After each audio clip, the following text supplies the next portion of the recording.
আল্লাহর জমিনে আল্লাহর বিধান, আল্লাহর আইন, আল্লাহর শরিয়ার হুকুম বাস্তবায়ন করতে গেলে দেখবে অনেক অজ্ঞ মানুষ, মূর্খ মানুষ আপনাকে অপমান করবে। তখন আপনি কি করবেন? তার সাথে তর্কে জড়িয়ে যাবেন? না, তার সাথে তর্কে জড়ানো যাবে না। তার সাথে বিবাদে জড়িয়ে যাবেন? না, তার সাথে বিবাদে জড়িয়ে যাওয়া যাবে না।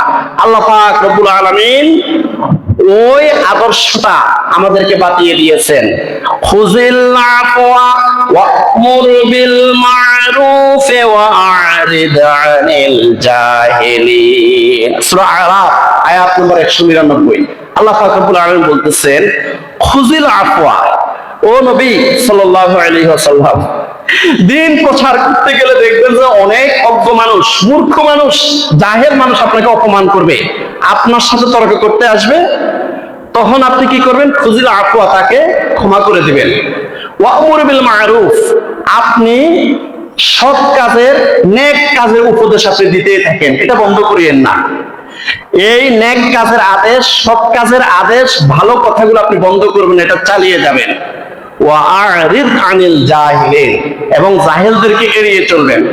যারা জাহেল, মূর্খ, আপনার সামনে এসে আপনাকে অপমান করবে, তখন আপনি চুপ করে থাকবেন। তাদের সাথে বিবাদে জড়াবেন না, তাদের সাথে তর্কে জড়াবেন না, আস্তে করে সালাম দিয়ে কেটে পড়বেন। তাদের সাথে তর্ক করে সম্মান নষ্ট করার প্রয়োজন নাই। এই আয়াতে কারিমার মধ্যে একটি ঘটনা আছে। উয়াইনা নামে এক জাহেল ব্যক্তি ছিল, মূর্খ ব্যক্তি ছিল। হযরত ওমর ফারুক রাদিয়াল্লাহু তাআলা আনহুর একজন পরামর্শক ছিলেন হযরত হুর রাদিয়াল্লাহু তাআলা আনহু।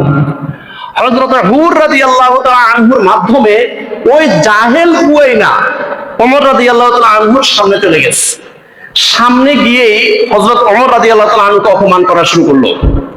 হযরত ওমর রাদিয়াল্লাহু তাআলা আনহুর সামনে গিয়ে অসভ্য আচরণ করা শুরু করলো। এই হাদিসটা বুখারী শরীফের 4642 নম্বর সহিহ হাদিস। ফালাম্মা দাখালা আলাইহি, যখন উয়াইনা হযরত ওমর রাদিয়াল্লাহু তাআলা আনহুর সামনে চলে গেল, কার মাধ্যমে? ওমর রাদিয়াল্লাহু তাআলা আনহুর একজন পরামর্শক ছিল, নাম হলো হুর রাদিয়াল্লাহু তাআলা আনহু। হযরত হুর রাদিয়াল্লাহু তাআলা আনহুর মাধ্যমে উয়াইনা একদম হযরত ওমর রাদিয়াল্লাহু তাআলা আনহুর সামনে চলে গেল। ফালাম্মা দাখালা আলাইহি, যখন ওমর রাদিয়াল্লাহু তাআলা আনহুর সামনে চলে গেল, ওয়ালাহি ইয়া ইবনুল খাত্তাব, তখন সে একটা তিরস্কার শব্দ উচ্চারণ করলো, হে খাত্তাবের ছেলে। নাউযুবিল্লাহি মিন যালিক। একদম জাহেলদের মতো, মূর্খদের মতো যা একটা আচরণ করে ফেললো। ফা ওয়াল্লাহি মা তু'তিনাল জাজলা, হে ওমর রাদিয়াল্লাহু তাআলা, তুমি তো আমাদেরকে কোনো সহযোগিতা করো না, সাহায্য করো না, দান খয়রাত করো না। ওয়ালা তাহকুমু বাইনানা বিল আদলি, তুমি কোনো ন্যায় বিচার প্রতিষ্ঠা করো না। এই সমাজের মধ্যে, রাষ্ট্রের মধ্যে তুমি কোনো ন্যায় বিচার করো না। চিন্তা করেন, যে ওমর রাদিয়াল্লাহু তাআলা আনহু নিজের ছেলে আবু শাহামাকে 40টা বেত্রাঘাত দিয়ে মেরে ফেলেছে, আর বাকি 40টা বেত্রাঘাত কবরের উপর দিয়েছে। সেই ওমরের সামনে, সেই ওমর রাদিয়াল্লাহু তাআলা আনহুর সামনে এই জাহেল যাইয়া বলতেছে কি, ওয়ালা তাহকুমু বাইনানা বিল আদলি, তুমি তো ন্যায় বিচার সমাজের মধ্যে প্রতিষ্ঠা করো না।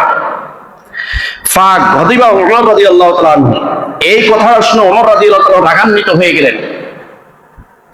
হাত্তা হাম্মা আইয়ুকা বিহি, ওমর রাদিয়াল্লাহু তাআলা আনহু নাঙ্গা তরবারি নিয়ে দাঁড়িয়ে গেলেন, দাঁড়িয়ে তাকে শাস্তি দেওয়ার জন্য উদ্যত হলেন। ফাকালা লাহুল হুররু ইয়া আমিরাল মুমিনিন, তখন ওমর রাদিয়াল্লাহু তাআলা আনহুর পরামর্শক হযরত হুর রাদিয়াল্লাহু তাআলা আনহু বললেন, হে আমিরুল মুমিনিন, হে মুমিনদের আমির ওমর রাদিয়াল্লাহু তাআলা, শুনেন, ইন্নাল্লাহ তাআলা ক্বালা লিনাবিয়্যিহি, নিশ্চয়ই আল্লাহ সুবহানাহু ওয়া তাআলা ওনার নবী মুহাম্মদ রাসূলুল্লাহ সাল্লাল্লাহু আলাইহি ওয়াসাল্লামকে কি বলেছেন একটু শুনেন।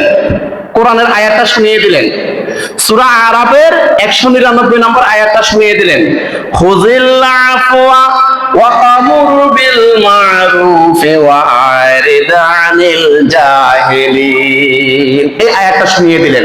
আয়াতের অর্থ হলো, খুযিল আফওয়া, যখন কোন মূর্খ, কোন জাহেল ব্যক্তি আপনাদের সামনে এসে আপনাদেরকে যখন অপমান করবে, খুযিল আফওয়া, তাকে ক্ষমা করে দেন। ওয়া'মুর বিল মা'রুফ, তাকে সৎ কাজের আদেশ দেন। ওয়া'রিদ আনিল জাহিলিন, কোন মূর্খ ব্যক্তির সাথে তর্কে না জড়িয়ে, বিবাদে না জড়িয়ে তাকে এড়িয়ে চলেন। এই আয়াতটা শুনাই দিল। শুনাই দিয়ে হযরত হুর রাদিয়াল্লাহু তাআলা আনহু বললেন, ওয়া ইন্না হাযা মিনাল জাহিলিন, এই উয়াইনা হলো একটা জাহেল, এটা একটা মূর্খ, এর সাথে আপনি তর্কে জড়াচ্ছেন কেন? ওয়াল্লাহি মা জাওয়াজা উমর রাদিয়াল্লাহু তাআলা আনহু হিনা তালাহা আলাইহি, আল্লাহর কসম দিয়ে বলতেছি, ওমর রাদিয়াল্লাহু তাআলা আনহু যখন সূরা আরাফের 199 নম্বর আয়াতের তেলাওয়াতটা শুনলো, শুনিয়া তিনি আর এই আয়াতের ব্যতিক্রম কোনো কাজ করেন নাই। ওনার রাগ একদম থেমে গেছে। ওয়া কানা ওয়াকাফান ইনদা কিতাবিল্লাহ, হযরত ওমর রাদিয়াল্লাহু তাআলা আনহু আল্লাহর কিতাবের বিধানের দিকে তাকিয়ে একদম চুপ হয়ে গেলেন, একদম চুপ হয়ে গেলেন, আর ওই জাহেলের সাথে বিবাদে লিপ্ত হলেন না। তাহলে এই আয়াতের যে ঘটনা আমরা শুনলাম, এই আয়াতের ঘটনা হলো, আপনি একটা লোককে দাঁড়িয়ে রাখার জন্য যখন বুঝাইতে যাবেন, নামাজ পড়ার জন্য যখন বুঝাইতে যাবেন, তখন সে আপনাকে অনেক খারাপ ভাষা ব্যবহার করবে। ওই মুহূর্তে তার সাথে বিবাদে না জড়িয়ে তার জন্য আল্লাহর কাছে দোয়া করবেন এবং তাকে সৎ উপদেশ দিবেন, তার থেকে এড়িয়ে চলবেন, তাকে এড়িয়ে চলবেন, তার সাথে বিবাদে জড়ানো যাবে না।